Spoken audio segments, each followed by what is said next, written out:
Hi, Krisserin. Hi, Kelton. It's 2026. It's 2026. Here we are. This year, I was delusionally hopeful about this year for about 6 days. And then, wow, it really started to fall apart, didn't it? Why? What happened? Where did all of your New Year's optimism go? Oh, to the news, I guess. Shit. Yeah. I'm Krisserin Canary. And I'm Kelton Wright. Follow our quest to publish our first novels. From first drafts to query letters, through inevitable rejection. and hopefully eventual success. From California. Colorado. This is Pen Pals. I feel like I've just felt really bombarded with news, with horrific things happening in the world, with horrific things happening in the United States. A man got killed by ice like 10 minutes from my house.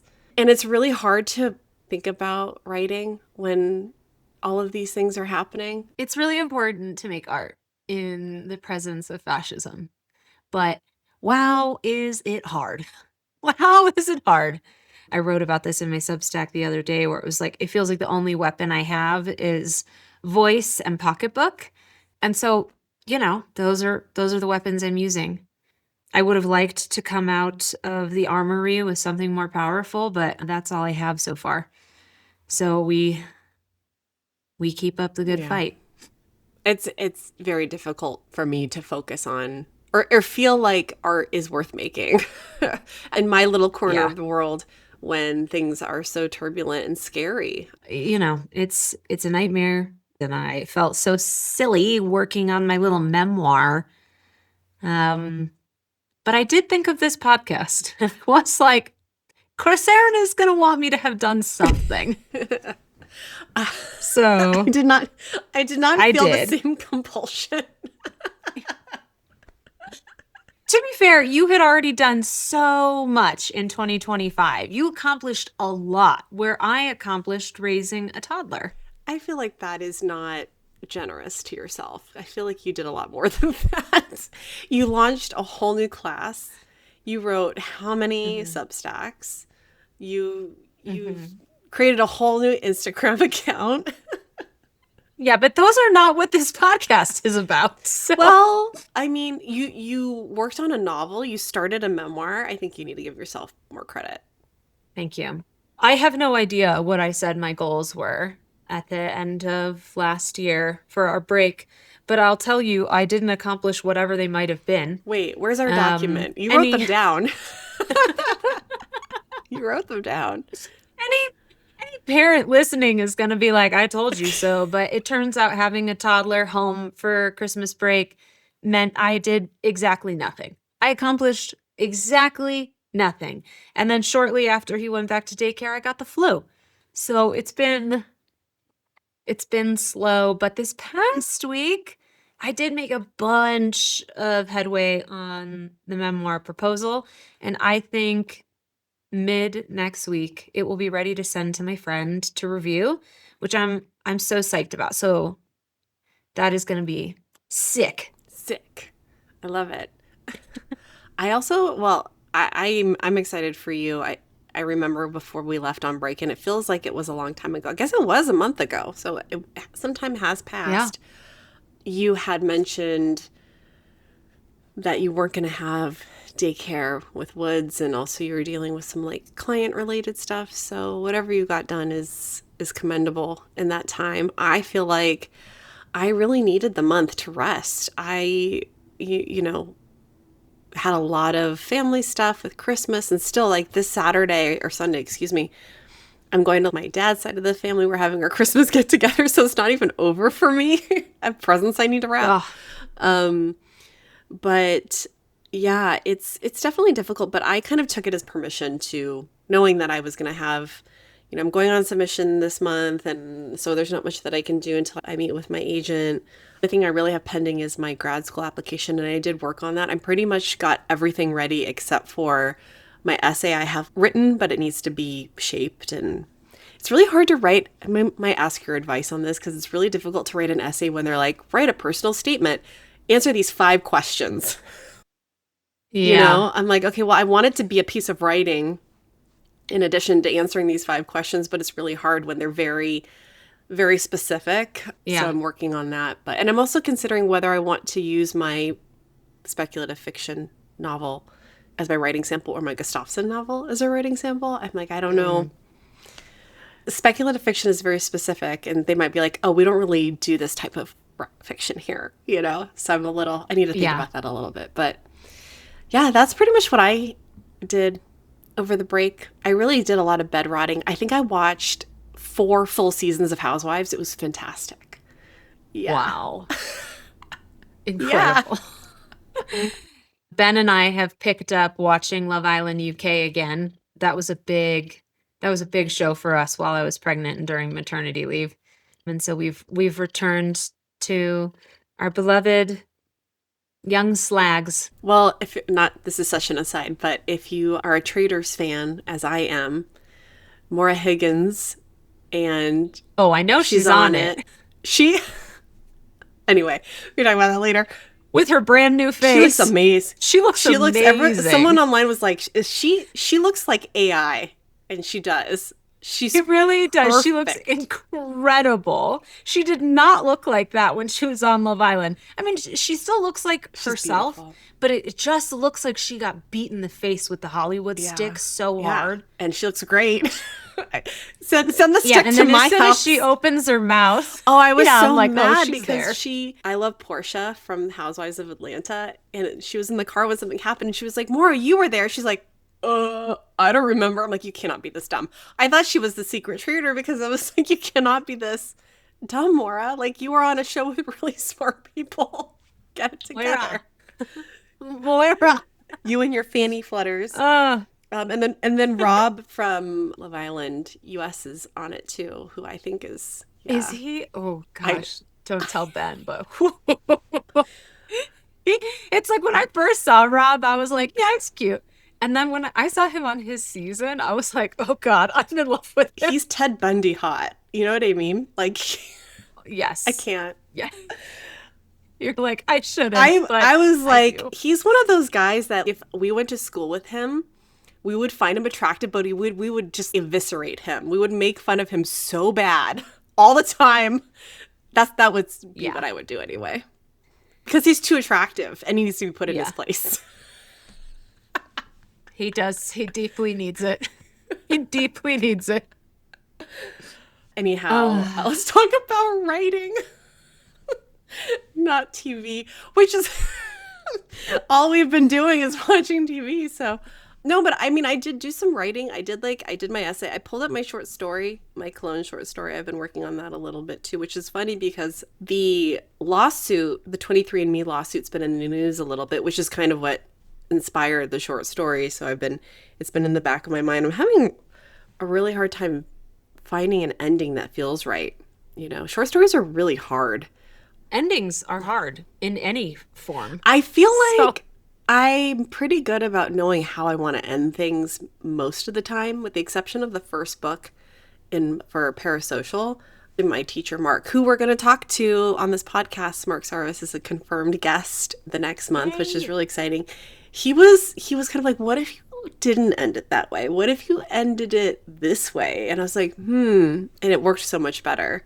He was like, what if you abandoned this thing? Yeah, because I had this like in my mind, this idea that this one character had to be uncorrupted and had to, you know, have her brain kind of escape unscathed from everything. And he was like, but what if she didn't? And I was like, ooh, what if she didn't? Well, I really like that. Yeah, and it ended up so much better.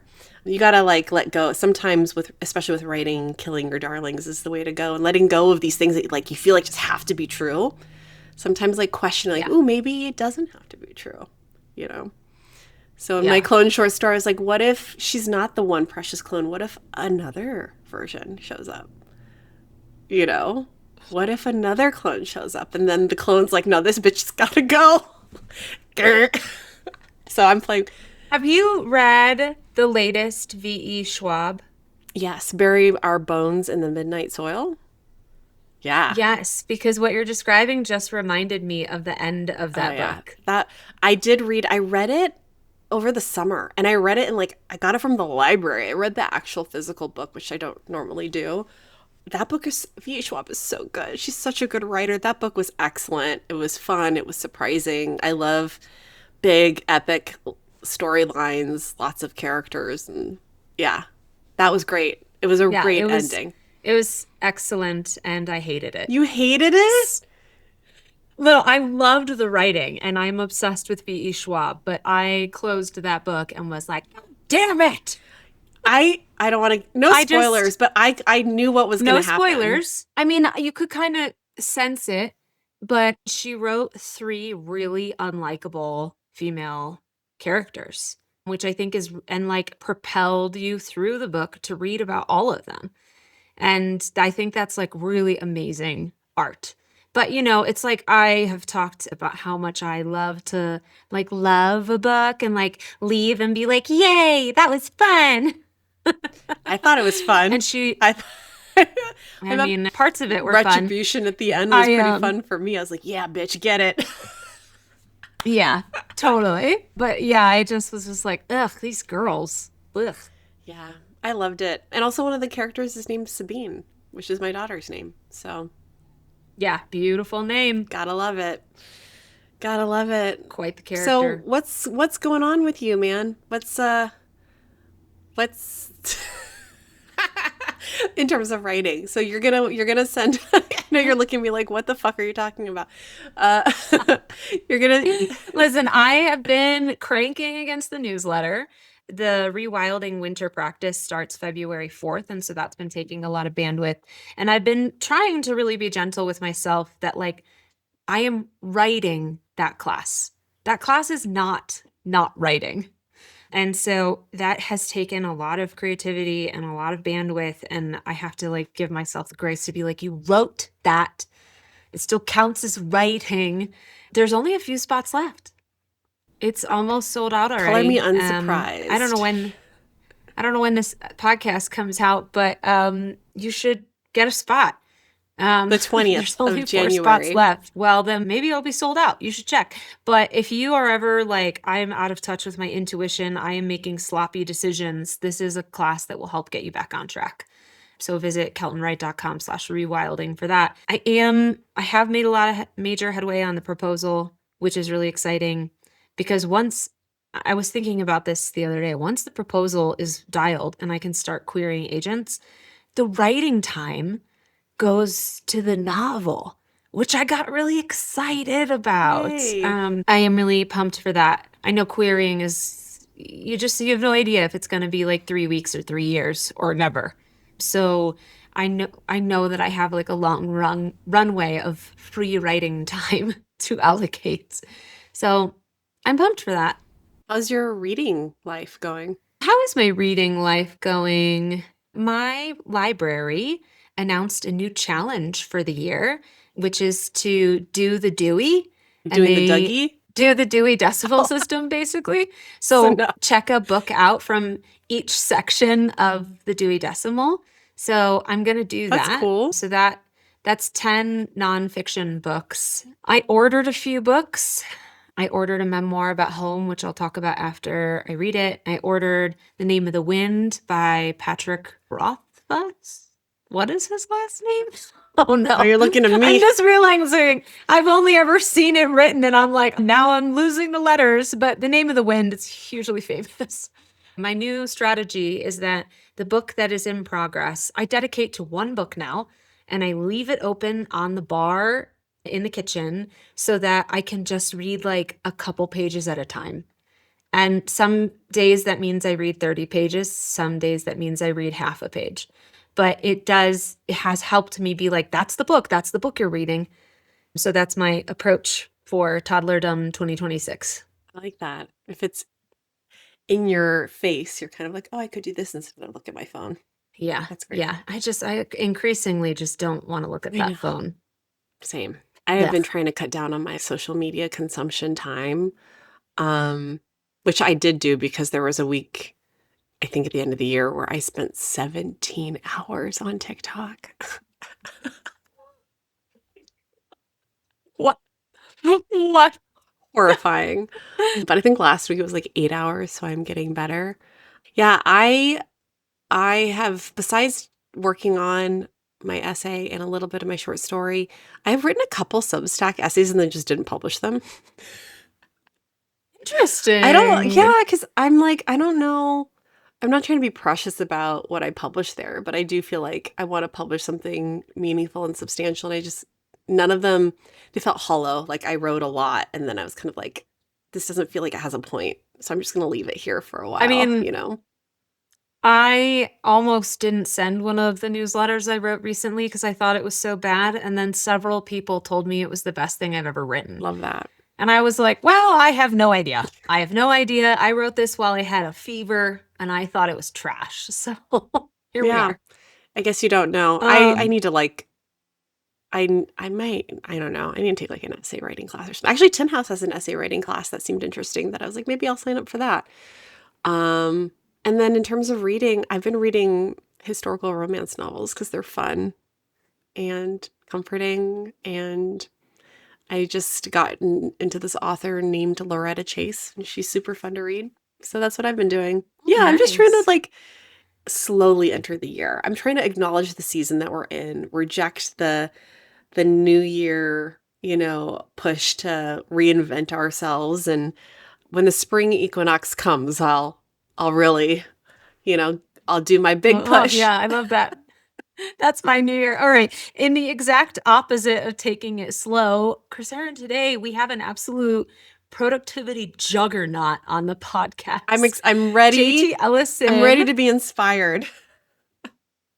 JT Ellison is the New York Times and USA Today best-selling author of more than 30 psychological thrillers and domestic noir novels, and the Emmy Award-winning co-host of A Word on Words on Nashville PBS. She also writes contemporary fantasy under a pen name, Joss Walker, including the award-winning Jane Thorne series. With millions of books sold across 30 countries, her work has earned critical acclaim, prestigious awards, multiple TV options. I'm obsessed with JT. I found her on Substack. She really writes through her process and just like brings her readers along for the journey. And it's like she publishes a book a year, it feels like. Amazing. And I am just in awe of her ability to like commit to the craft. And I'm so super stoked to talk to her today. So let's get into it. JT, welcome to the pod. Listeners, JT Ellison is here with us, who I am obsessed with and is such a wonderful person. JT, welcome. Thank you. I'm so excited that we are finally managing to make this happen. JT, I know you through Substack and the way that you guide your readers through writing your books essentially and the whole craft process. But I don't actually know your origin story. Like I don't know you're like, this is my first book, this is how I got an agent, this is how I got published. Like to me, you're just like New York Times best-selling, USA Today best-selling, like writer of a billion books. So Didn't I would love start to there. love to hear how it did start. So I'll go very quickly through the origin story. I was always writing when I was little. I wrote poetry and short stories, and I loved English. It was my favorite class, and I did really well in it. And I got a double major in politics and creative writing, thinking I was going to go to an MFA program and be a writer. And my thesis advisor, my senior, told me I wasn't good enough to get published. So, she was very, very impressive poet, and I trusted her. So I quit writing. I went the politics No. route. I got, yeah, we lived in DC. So, it was a easy fallback position. And then I met my husband the first night of grad school in political management. So everything happens for a reason, right? Yeah. And we eventually, after a couple of years, he wanted to move home to Nashville, which is where he's from. And so we did. We moved back here in, I think, 98. And I turned into the worst country music song. My cat died. I had no friends. I couldn't get a job. I kept getting lost because there's one road that goes on all four parts of town, and it's a totally different road, but has the same name. It was challenging. And I finally got a job at a vet. And the third day, I picked up a golden retriever and herniated my disc in my back and had to have back Oh. surgery. Oh my God. I mean, bad country music song. When I was doing rehab, I went to the library and I like crime fiction. And I said, anybody new? And she said, have you read John Sanford? And I hadn't. And I was 3 books into his Prey series. And I went, I really want to do this. And I mean, I had nothing else going on, right? And my husband was like, God, do it. Anything. Do anything. If you want to write a book, have at it. Just, get out of my hair. And so I did what I thought was a book. It was actually a very long novella. I knew nothing about the industry. I knew nothing about the organizations and the awards and the other people out there. I mean, I was really in a vacuum.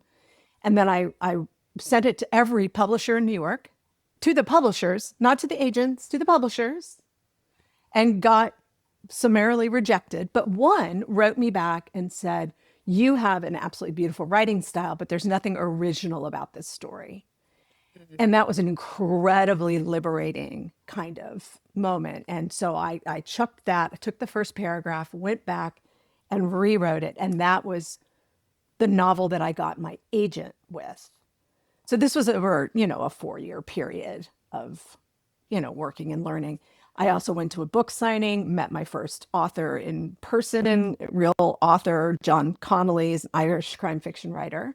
And there were multiple, other writers there. And they're like, why aren't you in Sisters in Crime? Why aren't you in a critique group? And I'm like, those things exist, really, really naive. And that they kind of got me along the path. And then I got my agent in 2005, and that book did not sell. He sent it all over New York and it didn't sell. And it didn't sell for a very specific reason. Every editor had the exact same reason why they didn't want it. And he said, write me another book. And I did. And that ended up being my debut, All the Pretty Girls, in 2007. And that book sold in a 3-book deal, like the night we sent it out. The editor wrote back that night and said, do not sell this to anybody else. So Gosh. it was a very long process to have like this moment of success. But I mean, yeah, that was 20 years ago. That was 20 years ago. So I have to ask, That's amazing. did you go back to your teacher who told you that because I would. Everybody asked me that. And I looked her up to send her the debut and she never got tenure. So Oh, sorry, lady. I figured That's karma what took care happens of to a that. villain.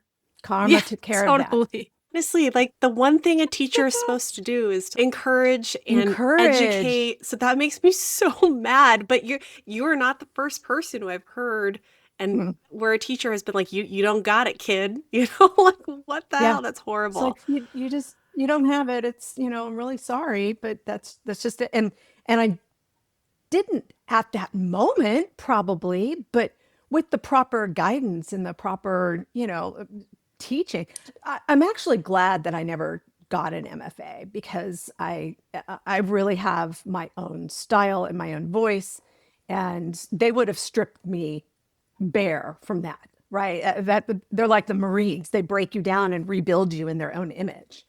So what would I have lost? I might have gained, but what would I have lost?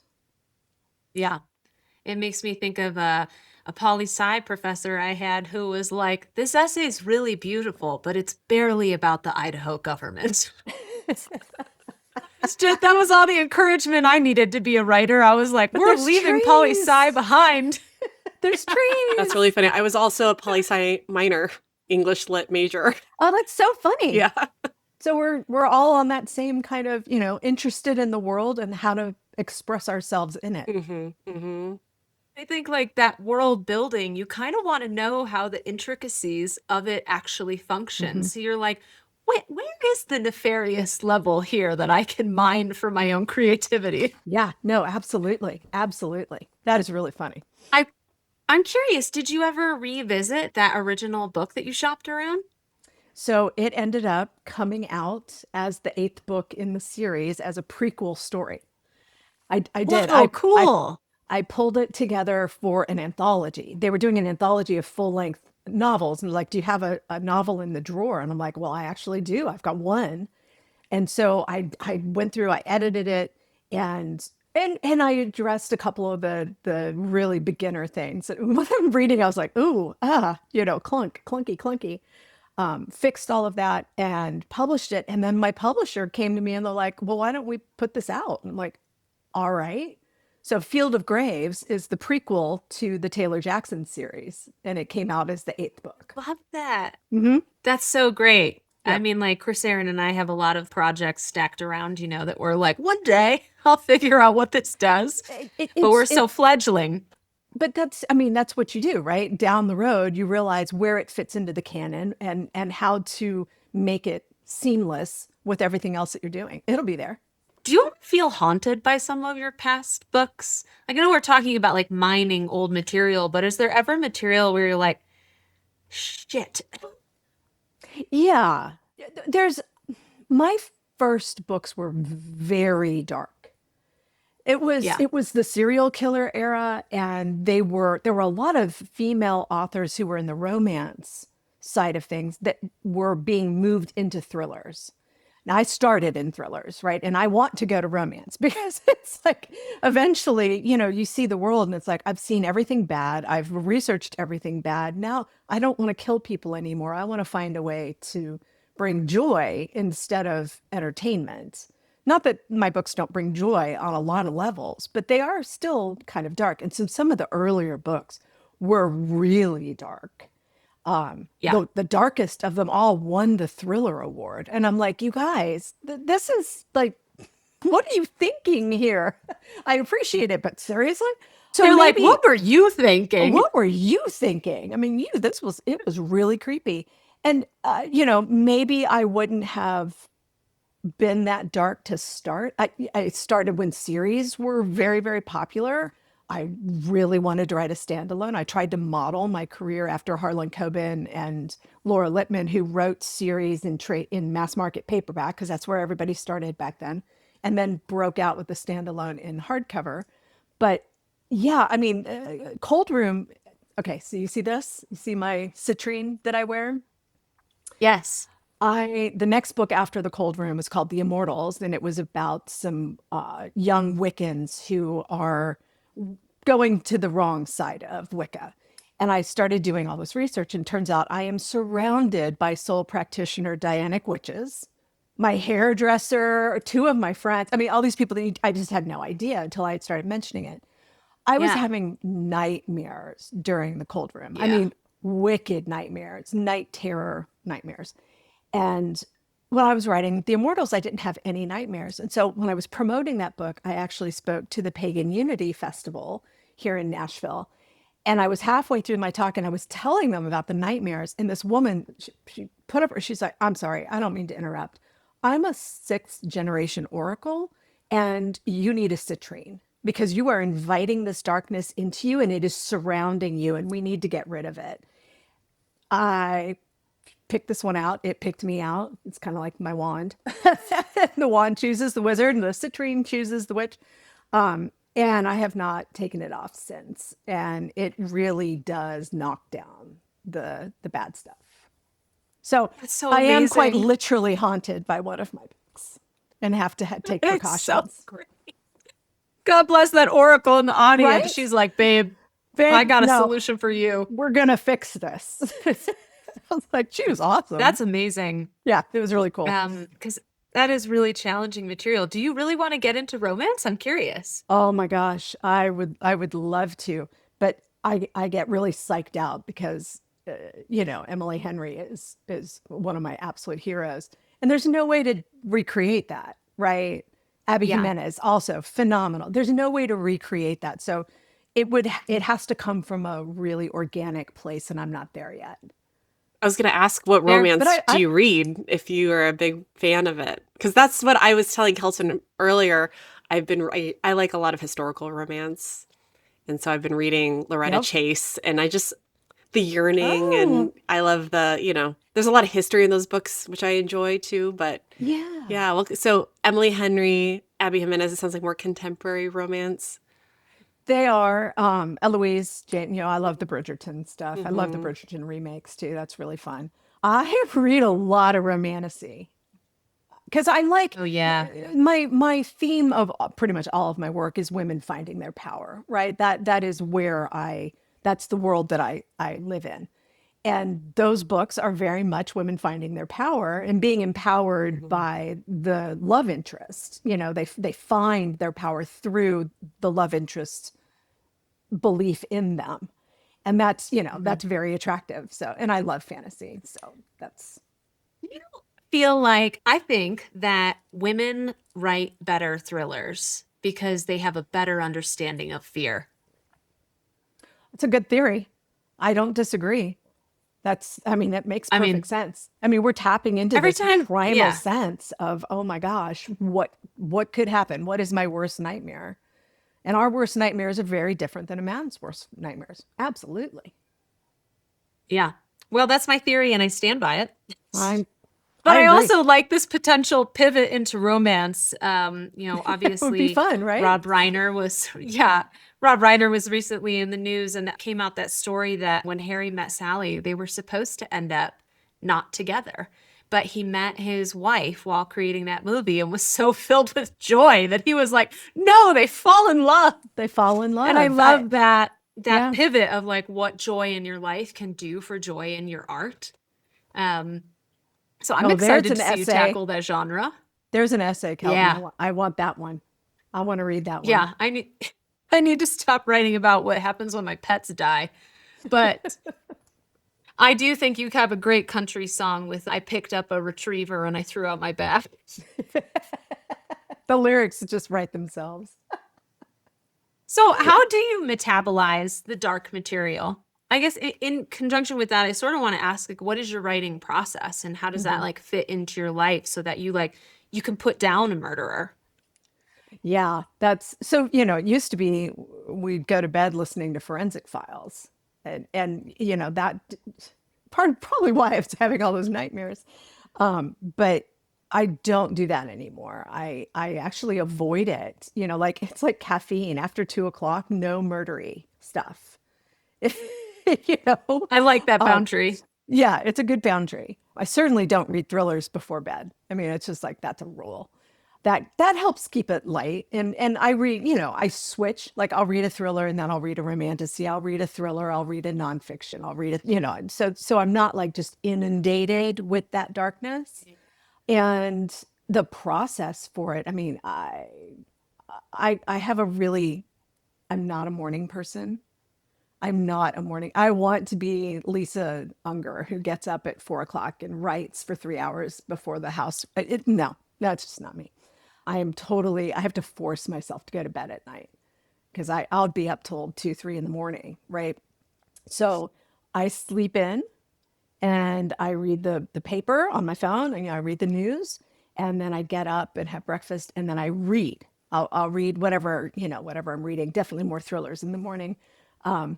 And I do that for a couple hours and around 11 o'clock, I start easing into the office wherever the laptop happens to be that day. I mean, I have an office, but I write wherever, just kind of piques my feelings that day. And I'll write until about 1. And then my husband and I usually have a driveway date. If it's warm enough, we started that during COVID, during the pandemic when we couldn't go anywhere. We would just go sit in the driveway, It's like, okay, we're outside. And that has stuck. So we do our driveway date and just kind of catch up on what's going on. He works from home as well most of the time. And then I'll go back and work again until like, 2 to 4 or so, 2 to 5, depending. And then I work out and then have dinner and then we watch shows and try to go to bed. So That's it's so a nice. very, it's a gentle schedule. I don't try to force it. If I'm on deadline, I'm writing more 10 to 1, 2 to 5, just really intense. I shoot for 1,000 words a day. I can write 1,000 words in an hour, and it takes me 8 hours to do that 1,000 words sometimes. So Yeah. I mean, I love that there's an element of leisure to it where you're like, wherever the laptop is, whenever I'm done with the paper, I get my driveway date in, which I'm obsessed with. But it does sound like there is a schedule to it. Krisserin is a 5 a.m. girl. Are you? Um, Oh, Well, I'm jealous. I have to because I gotta, I have a full-time job and kids, and so 6:30 and after I'm driving and logging into emails, and then by the Yeah. end of the day my brain's fried. So if I don't do it in the morning, there's no other time. But when I publish my book and quit my job, I'll do it your way for sure. Yeah, it's I am I also a mean, night person. I would much rather be staying up till 2 reading than going to bed at I went to bed at 8:45 the other night so I could get up. It's oh my not gosh. fun for me. It's like my No, whole life no. is just truncated so that I can get up in the morning. But I was listening to your day and I was like, oh, that sounds nice. That's what I want. That's aspirational Well, for me. I wouldn't mind having, having the kids. We tried to have kids and that didn't work out for us. So, I yes, did it hear a is. cat though. Oh yeah. Oh yeah. Jordan's, where is she? I can see her in the reflection of my, oh, there she is. She's right behind me on the floor. Oh yeah, definitely the cats. But yeah, you adapt your life to what your reality is. And I'm sure, Lisa's, most people who are writing first thing in the morning are doing that for that quiet before the real day kicks off and just takes away your concentration and your It's not ability the to do the kids, it's the work. job. It's the Oh, job. I could get rid of the down job. with the jobs, I could get a whole 8 down hours with the of job. writing in. But you wouldn't. That's the funny thing. I mean, it just doesn't happen that way. You don't have the creative ability to focus for 8 hours Yeah. on one project. I mean, you can. I shouldn't say never. But what you discover is there's still that 2 hours or so that you're really sharp. And then after that, you're looking at other things. You're going back, you're checking your email, Yeah. checking social media, just doing all that. And then, okay, now you're getting back into it. It's the concentrated effort of 4 hours is about my limit for super concentrated effort. Yeah. That and a lion's mane latte or something to help me focus. That's great. So I'm Yes. curious, JT, have you stayed with the same agent? So I've had two agents. My first agent, who was the one that I got, he was my Harvard, right? He was absolutely the it boy of crime fiction is what they were calling him at the time. His name was Scott Miller, and wow, I was getting ready to submit to him, and he saw my writing online and contacted me. So that worked out very nicely. And I was with him for 15 years. And then I was making a change, and he was going through a serious life event. He was very, very ill. He actually passed away just a few months ago. I'm Sorry really, to hear really that. young. Yeah, it was awful. But when you're with somebody who's they need to focus on staying alive for their family, and you're like, I haven't gotten my royalty statement. I felt Yeah. horrible trying to navigate, and I was in a very precarious moment in my career, and I was getting ready to write a book about infertility, and I needed a woman. I needed a Yeah. woman's. So I switched agents over to Laura Blake Peterson at Curtis Brown. Scott and I stayed very good friends, talked, the whole time. He totally got it. And so I've had two agents now, and I've been with her for almost 6 years. Nice. Yeah.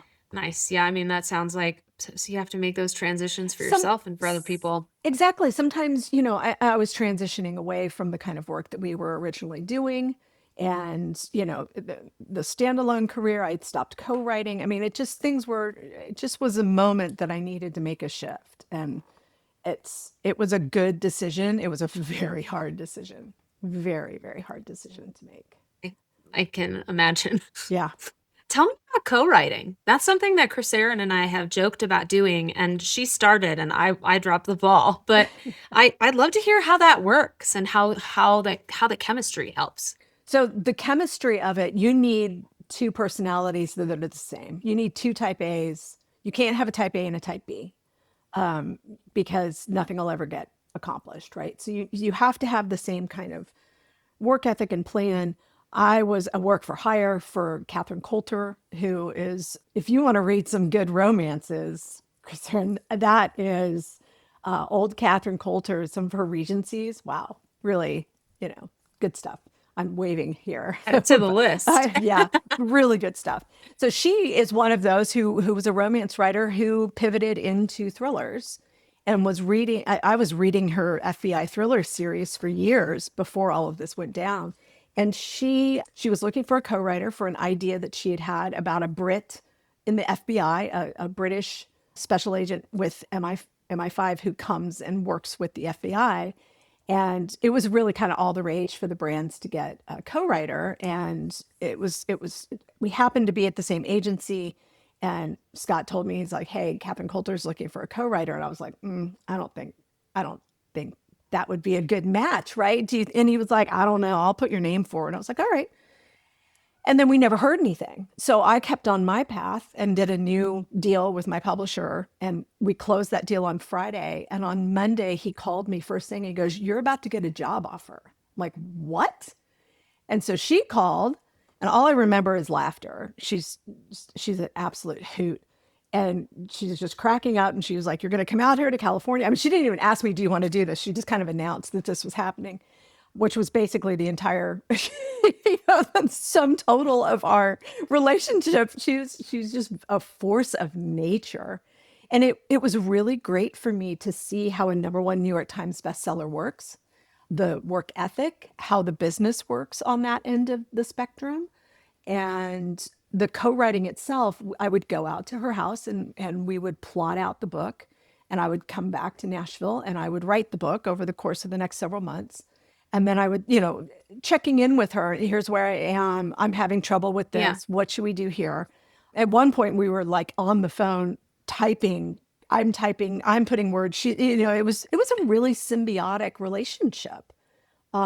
Which Sounds really fun. it was really, really fun. That was great. We did 6 books, and then that series, we saved the world. There was nowhere else to go. So that that ended. We're That's still sort of like when you super watch like close. the Fast and Furious series and they end up in space. Yeah, And you're like, guys, just that's stop it. making movies. Yeah, know, we did. there's We nowhere ended up else with an to go. astronaut. The last book is about an astronaut who sets off an EMP in space. Swear to God. It's amazing. That's Where else? so You great. can't go anywhere else from there. Yeah, there's nowhere else to go. Yeah. You have to go into the Spider-Verse. Yeah. You're like, now this character exists with a totally different life somewhere else. Yeah, it's kind of crazy. So you never save the world. That's a #1 thriller mistake don't make. I love that. So I've also co-written though on the other side where I'm the brand, and I've brought in the writer to help on my fantasy series. So Cool. and same thing, I would outline the whole book, let them draft. They would give me a really, tiny draft, like 70,000 word draft, and then I would take it and expand it into, 150, 120,000 word book. Oh, And that's so fun. yeah, it was really fun. I felt kind of incumbent on me to reach back down the ladder and try to pull somebody else up as well. So I'm curious about your fantasy series. This is the one you wrote under Joss Walker, is that right? Right.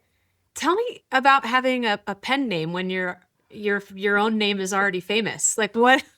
I don't know anything about how that decision is made. So the decision was easy because it's just an algorithm thing. The people that read the thrillers aren't necessarily going to cross over and read the fantasy. And you don't want to be pushing the fantasy into the thriller algorithm and then not have it perform and have it deplatformed. So Okay. a separate name made perfect sense. Yeah. The problem was nobody wanted me to do it. I had this fabulous idea about a CIA librarian who opens a manuscript and is thrown into a completely new world, a portal world and everything. And she's really snarky and really funny and really bright. And it just, oh my God, it's so much fun. These books are so much fun. And I loved every minute of writing them. But nobody wanted me to do it. So I've wrapped, I probably would have only done like 3 books and been like, all right, I get it. The sales aren't there. You're not gonna pick it up. Fine. But we sold 6 books in the series in the audio book before that was even written. And, God bless my agent. So then I had to write 6 books. That's What a great problem. Yeah, I it love was this it was problem. a great problem to have. And I always knew that the series was going to do what it does. It's a reverse dystopian. We start in a world where nobody has magic. Very few people have magic. And it's been throttled and turned off by a bad spell. And by the end of the book, everybody has magic. And the people who don't are the rarities. So it's really cool. It's really fun. I love that. Yeah, it's a blast. I mean, your writing is really cinematic. It's what a lot of people say when they review your books. And I want to know what you think makes it cinematic. I think because it's a movie in my head. I see everything. I'm very visual. And I think that visual makes it onto the page because I'm describing the scene that I'm seeing in my head. And, I might go on and make it a little too long and have to come back and cut it. Just, for the points. Screenwriting eludes me. It is something that I've always wanted to do, but it completely eludes me because I see how I could be a director, but not a screenwriter because I see what it's supposed to look like. And trying to strip that back and just write the bare bones and letting somebody else enact it, I have a hard time with that. I did try that. I took screenwriting at UCLA for a couple years, and that was a common problem. My professor was constantly like, stop putting in director notes. Yeah. He's like, you're not the director. You're not the And I was like, director. but it's my story. And I was like, all right, I'm going to switch to novel writing. Yeah. It's really hard. If you are a visual person, it's really hard to write what feels like very dry dialogue. So-and-so enters the room and says X and then leaves. And it's like, well, but where's the sunlight?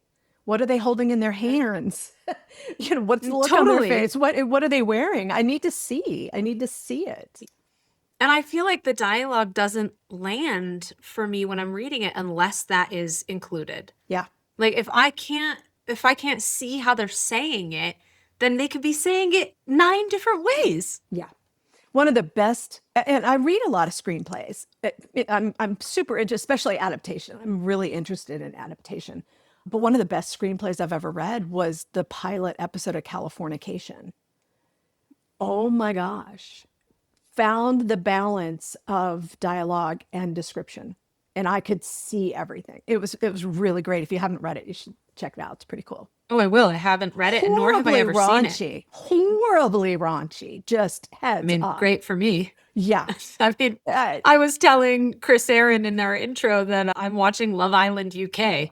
And I mean, like, the original Love Island UK that came out maybe like 10 or 15 years ago, just the raunchiest, sluttiest show I have ever seen. And I ate up every second of it.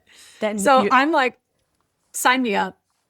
It's very male, just FYI, but it is David Duchovny? Yes. Okay. It's great. It was later seasons got a little too far down the road, but that first couple of seasons were just brilliant. So tell me what you're working on now. I saw a little something on Substack the other day. Yeah. So the next book is called You Know Why, and it is coming out in August, I think. And I just popped up the description. It's about a woman who goes on a surprise vacation with her family for Christmas to Italy. And in the airport of their connecting flight, her husband disappears. And then the other half of the story, it's 2 women's stories. The other half of the story is a woman on a plane home sees the murderer of her sister on the plane. Interesting. And the 2 lives Interesting. intersect. Oh, I love an intersection. Yeah. Yeah, it's really fun. It was a hard book to write because I was writing the Substack about Last Scene. And that, so I was still very much in Last Scene and having to switch gears and go and write this book. So that one's coming out, and I started a new book last week called, well, I can't say what it's called. But what is your idea process? You just seem like a fountain of them. Ideas aren't the problem. It's having the time to write everything that I want to write. There's a lot. I don't know. That's amazing. Well, the ideas aren't the problem. Concepts aren't the problem. It's then finding the concept behind the concept that allows it to expand into 100,000 words. Mhm. I don't have a lot of half-eaten sandwiches. I don't start a story until I've got 40 scenes and I know, okay, this is pretty solid. Okay. Interestingly, I had started down a different path with this is my 2027 book. I had started down a completely different path and pitched my agent, and she loved it, and everybody was on board. And I had a knee replacement, as you know, in mid-November, and then had some complications. So I ended up having anesthesia every Monday for 3 weeks. My And God. that story's gone.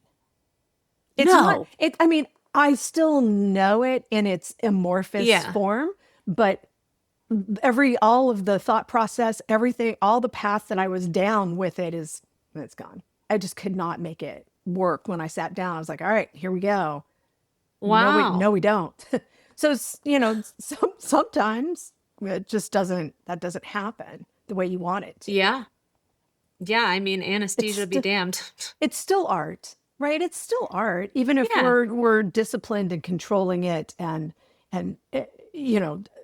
doing the work. You have to do the work if you want to have a career in writing, right? Nonfiction or fiction. You Yeah. have to do the work. But sometimes the work eludes.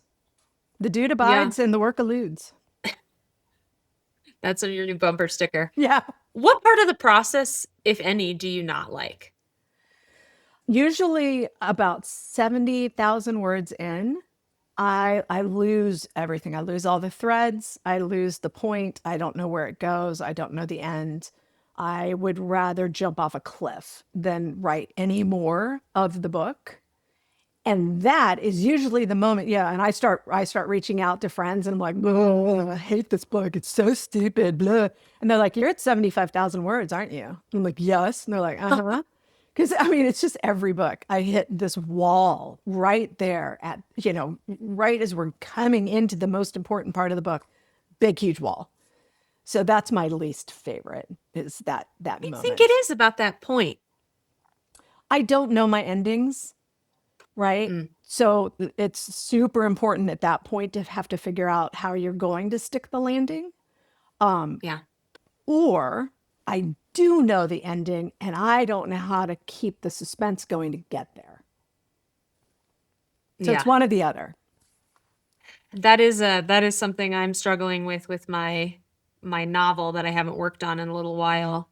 That's like I can see the ending, like very picture, like I see the road where it ends, I see the characters and where they are and the weather, but it's like I'm in my mind, the suspense is just like evaporated because I can see that ending. And so I'm I like, how do I create that feeling and I was talking to Krisserin earlier about a V.E. Schwab book that I just read, Bury Our Bones in the Midnight Soil. Yeah. And I was so aware in that book that the ending was like 5 pages. It was so short. And I forget that like that's sort of an option. That It I don't is. have to keep them in suspense for like 3 chapters. No, sometimes the end just is there. V's a good friend of Yeah. mine, and she is like my complete antithesis of author, right? She plans every single thing down to the last little bit. She knows exactly how the ending comes first for her, and Wow. she builds a skeleton, and then she puts in tendons, and then she puts in ligaments, and then she puts in skin, and then she puts in clothes, and then she Wow. animates it. So we all have different paths up the mountain, for It's good to sure. know how she constructs because it's like I do try to pay such close attention. It's hard in a really good book to pay that close attention for me because I'm absorbed in the book and I have to be like Right. pay attention to what they're doing with these words so you can learn something. Well, I mean, I think there are books to learn from and there are books to Yeah. enjoy. And sometimes if you are in one of those books that you're like, I'm going to learn so much from this, read the book first, then go back Yeah. and That's a good deconstruct idea. it. I mean, that's how I taught myself. I mean, what I learned in college of how to write is not what I do, right? I Yeah. had to deconstruct all those Sanford novels and figure out how to write a thriller. Yeah. And that's if you are in a book that you're like, wow, this is going to be a joy and a really fun experience, Just read it and then go back and deconstruct it. That's fair. I should reread the Scholomance series because I did read that in like 4 days. Yeah. It's just like, 'Cause these are incredible. It's like watching Game of Thrones. Did you watch Game of Thrones? I Okay. did. So spoiler alert, if you haven't watched Game of Thrones, turn your Too volume late. down. Okay. So she burns it all down in the end, right? If you go back and everybody's like, no, that would never happen. It was so out of character. I can't believe it. If you go back and watch it again, they spend 8 seasons trying to make sure she's not going to burn it down. That's all she wants to do through the entire thing. That's her plan from the word go. And they fail. They fail in stopping her from doing the one thing she has set out to do. And it was very much with her character. It's very much how that story was going to end. It's so clear that they knew that that's Yeah, how I it was think going a lot of people were just mad they got Daenerys Targaryen tattoos. right? And Yeah, she it's ends like up being people a who villain. love Paul and Dune, and it's like, you just haven't read the books. Absolute power corrupts absolutely. There is a reason why that is true. Okay, I want to talk a little industry with you. Okay. What do you think are some of the myths we're up against?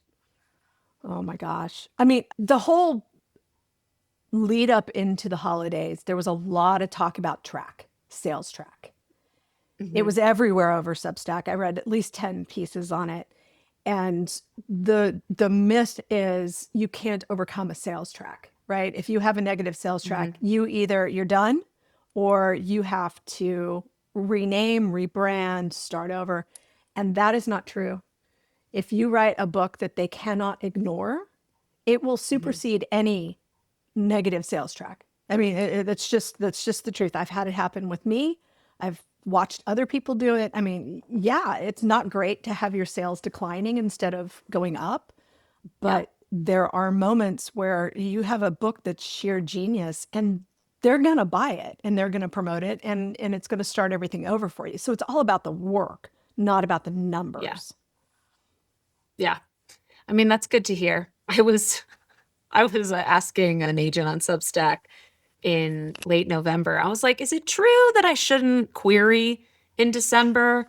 And she was like, well, it could be, or it could be you're the only email they see and they pay attention. Right. So I was like, oh God, I love that approach. Maybe I should have tried that. So, I mean, it used to be that the industry shut down. I mean, they only did a lot of acquisitions in certain, in the spring and in the fall. And then the rest of the year was spent putting those books together and getting them out to the public. And that's changed. I mean, the whole industry, books come out all year round. They acquire all year round. There are times where, you've got a better chance of, getting somebody's attention because they're open for inquiry. But yeah. Is there anything about the current publishing landscape that you're like, wish it was still the good old days? Or do you prefer the structure it is now? That's an interesting question. I feel like we're at each other's throats a lot. And that wasn't necessarily the case a long while ago. Social media is the worst thing that ever happened to us. I really, I've made great friends on social media. I love the friend aspect of it. I hate seeing people ganging up on authors. I hate somebody says something and it's like, that's it. You are going to be burned at the stake now and your career is over. Your life is over. You are voted off the island. You are the weakest link. Goodbye. There's no forgiveness anymore. And that's, I think that translates out of just the publishing industry, but it's kind of a scary place to be. And it's inhibiting people from being honest and truthful in their art, I think. I totally agree. I have found that already in working on just a proposal. My memoir proposal is loosely about the concept of finding home and the conditions for growth. And I keep having these little gremlins in my head of future audience questions that are like, this book is entitled and privileged because you have the choice to choose home. And I find that threading into my writing, this like disclaimer language of like, well, of course, this is coming from a place of like, if you have these safety nets and if you have this. And I keep reminding myself, not every book is for every person. And I hate reading those disclaimers because I know that it's usually not the author's intention to be like, Yeah. and it's like having these people just prodding and poking and tearing apart art, not for the reasons it was created, I just find is really unhelpful. Yes. So We're I'm just like, very free with our criticism. We're very yes, very free with our criticism. So, does that start with, hearts on Facebook? Does that start with stars on Amazon? I mean, where was the tipping point that became the slippery slope that gets us into this, where perfect strangers are going to judge you before you've even read anything? Like, okay, yeah, that's not healthy. yeah, It's not a healthy place to create from. And Stephen King says, and it's so, so true, write with the door closed, edit with the door open. You can't be honest in your art if you are inviting in what might be naysayers into the actual creation of the work. yeah. I mean, I think that's so true. That's why I need a door on my office. Yeah. I mean, it is a literal and figurative. Yeah, keep the Figural? cats in, keep everybody else out. Yeah. Yeah, my doors are closed, but I have to keep a purse in there so the cat can walk in and out, Yeah. Oh It's- yeah, it this is the house I live in. Yeah, it's and you have a lot of distractions right now. I mean, you're a new mom. You've got all of the attendants with that, and weather. I mean, your weather is a character in your life in ways It that is, it's not and in a a lot character of in the other book. things. Yeah. Yeah, So I mean, I mean- my advice would be to let that go and the prescriptive embrace part that. of it. Yeah, it needs to. I've read your work. It comes from a place of humility. You don't need to point it out. I appreciate that. So tell me, what are you still aspiring to? On our end, it's like you've done it. You're like, you are what Krisserin and I are like looking toward as our North Star. But Aw. like us, stars got ambitions. Stars got ambitions. I right now, it was really interesting. This particular year, after the knee surgery and everything that went sideways with that, my goal for the year was just to write a book, just to get a book done.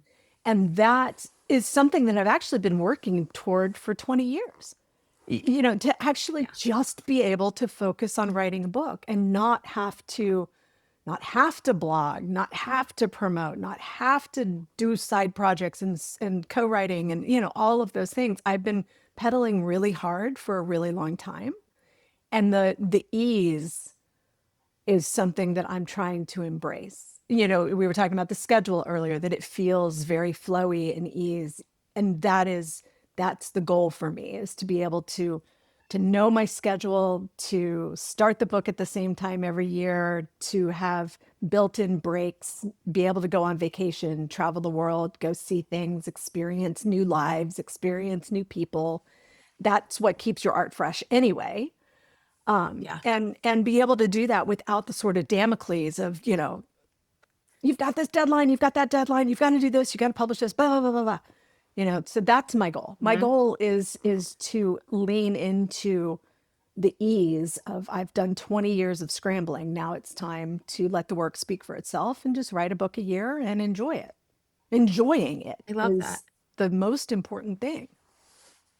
I mean, I think anybody can stick to that at any stage. It's like you're doing it because you love it. So it's like try to remember that you love it. Try to remember why you're doing this. Remember that vacuum you were writing in 20 years ago when you were just lit on fire by the idea of this character. Ironically, I don't know when this is going to publish, but it'll be out because we're just announcing it this week. I just sold the entire Taylor series to my publisher, Thomas and Mercer, and they're bringing the whole series back out. So that'll be really, So really cool. cool. Yeah. Oh, So that's amazing. I'm 20 excited. Years, 20 years later, here it's coming out again for a whole new audience. I'm kind of like a superhero movie getting a reboot. That's awesome. Oh, I'm so excited about that. All right. I have one final question I always ask everybody. And what are the 3 books that stick with you? That could be recent, it could be all-timers, but things you hold near and dear. So Rebecca by Daphne du Maurier which is just my hands down favorite. It is everything that you want from a Gothic. It's got the house, it's got the writing, it's got the mystery, it's got the ghosts. It's just a perfect novel on a lot of levels. Recently, Lisa Jewell wrote a book called None of This Is True. Oh, And yes. it is bonkers. And it's one of those books that you're reading going, God, I wish I'd written this. I could have written this. Mm-hmm. This would have been great. Let's do that. She's winding around my feet. You want to say hi? Hi, kitty. Say hi, Bunny. Hi, kitty. Brr. And it's a time. I love Diana Gabaldon, and I wish I could read Outlander again for the first time Yeah. because that book blew me away, and I had no idea, what could be done by merging genres the way she does. It's historical, Yeah. it's science fiction, it's romance, it's all of these things. It defies genre, and that was really exciting to read. And I read it at the beginning of my career, and it was just like, wow, if I was ever a grown-up writer, I could write like that. Oh, those are really good ones. I haven't read any of those. I've seen Outlander, So much but better. But that's how it is. that's what people say, It's and totally different. I do like seeing something first and then going into the books, because then they can't miscast it for Sure. me. Sure. I'm like, the people are already there. There's nothing worse than reading the book and then seeing the cast and being like, who was the Who is casting that? director on this? Yeah. Yeah, that's very true. Oh, But those are Rebecca, amazing. Rebecca is a great, but it's very, compact, won't take you long. And it is a classic that is a life-changing for writers classic. Oh, I can't wait to read it. Any book where the house is a character, Mm-hmm. I'm like, that is right up my alley. Yeah, I like the set pieces. Set pieces are cool. Best. Tell all of our listeners where they can find you, what they should be reading of yours, and all the good stuff. So I am on Substack at The Creative Edge, and my website is jtellison.com, and you can get to me through both places. My social media handle is Thriller Chick, so I'm on Instagram and all the other ones as Thriller Chick. I'm not there as much. I really like Substack. I like the long form, and I like that it's quiet. It's not noisy and flashy. So I'm more on Yeah. Substack than anywhere else. I'm on Substack because of you, Kelton, because I somehow, somewhere found your essay and just went, oh my gosh, this is what Substack is. And I subscribed immediately, and that was it. You started me on Substack. So thank you for that. No, I didn't remember that. If I knew that, I've got real mom brain. Yeah, no, That's amazing. No, you were the first person I read, first thing I read on Substack, and you were the first person I subscribed to. Yeah. The listeners mostly can't see me, but I am gobsmacked. No, I've been a fan for a long time, and I'm really excited to see where you go with your work because you're a beautiful writer, just beautiful. Thank you so much. Well, this has been awesome. I'm so excited to have you on. I'm so glad we can make this happen. We'll link everything in the show notes. And please subscribe to JT's Substack, The Creative Edge, and buy her books because they are craft. Thank you. This is great. So great to connect with you. And I have returned again and again to our earlier conversation, just like as a point of momentum and motivation to be like, just do the work, just get it done. Stop working on your clients for a minute and like do the work that you love. Just give yourself an hour. Mhm. That's all you need. Just touch it for an hour Yeah. every day and you'll be fine. Yeah. I mean, it's been really helpful. Good. JT is the best. She just makes me want to go write more. Like, it makes me feel like all I'm doing wrong is scheduling. I'm humbled. All right. Well, while we have the spirit of wanting to get things done, let's talk some goals. So I think, we talked about this a bit in the opening, but my goal is just to send to my friend who's reviewing my proposal, to send her the proposal. It'll be done. It'll be ready and sent off to her by the next time we record. And I think that's a totally achievable goal for me. I think you can do it. I know you can do it. Yeah. Okay. Easy. Done. One goal. Done. I feel a little bit uninspiring to other people because I really just need to get this essay done and send my application in. And other than that, just keep tinkering with the end of the short story and figure out like where I want to submit it. I really do. I really want to publish this short story. I think it deserves to be read by people. I really love it. I just got to figure out how to tie it up because I think I told you that when I submitted it for my science fiction class, my teacher was like, "This story is amazing. The ending is not it." So I just like, I got to figure it out. Maybe I'll send it to you, Kelton, and you can tell me how to end it.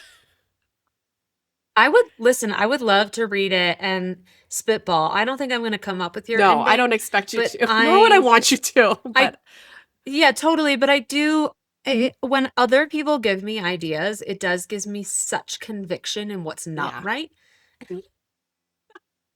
So I would love to be the person who's wrong for you. Okay. Well, I did.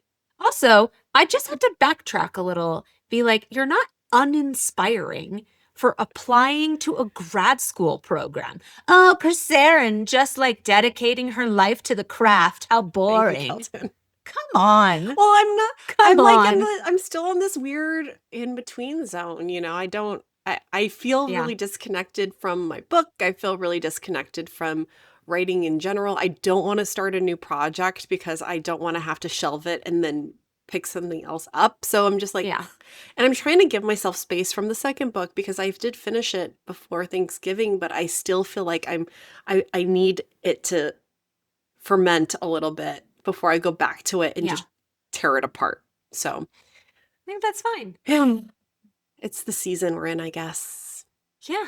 All right. Well, it's been a great interview. It's been a great episode. I'm so glad to be back. I will say that I felt really just like not only disconnected from writing, but my whole routine has been such a mess since we stopped recording. Yeah. I feel like my weeks kind of revolve around us recording this podcast and editing it and promoting it, and having something to talk about gives me the inspiration to get up early and write and work, because that's what accountability buddy does for me personally. That's what our relationship does, is really helps keep me on track. So I'm just so happy to be back in this new year of shitty news and sadness. This is the one, like, my family, of course, included, but this is like something to look forward to every week. So I'm really happy, and I hope our listeners are also happy. And I just want to say we got a lot of really sweet notes from readers over the holiday break. So if you did reach out to us, thank you so much, because we read all of them and sent them to each other, and it really made for a very happy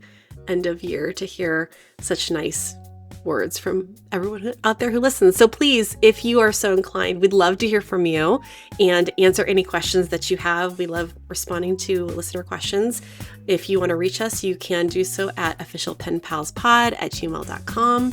You can follow us at penpalspod on all the platforms, TikTok, YouTube, if you want to watch us talk to each other. You can follow me at Krisserin on TikTok, and you can follow Kelton at KeltonKin on Instagram. Please go do so. And you can read our writing at shangrilogs.substack.com and krisserin.substack.com. Is that right? I publish anything, yeah. Yes, that is correct. Yeah, but you can go read our backlog of 3 essays. Follow us all the places. We love to hear from you, and we'll see you next week. Happy writing. Happy writing.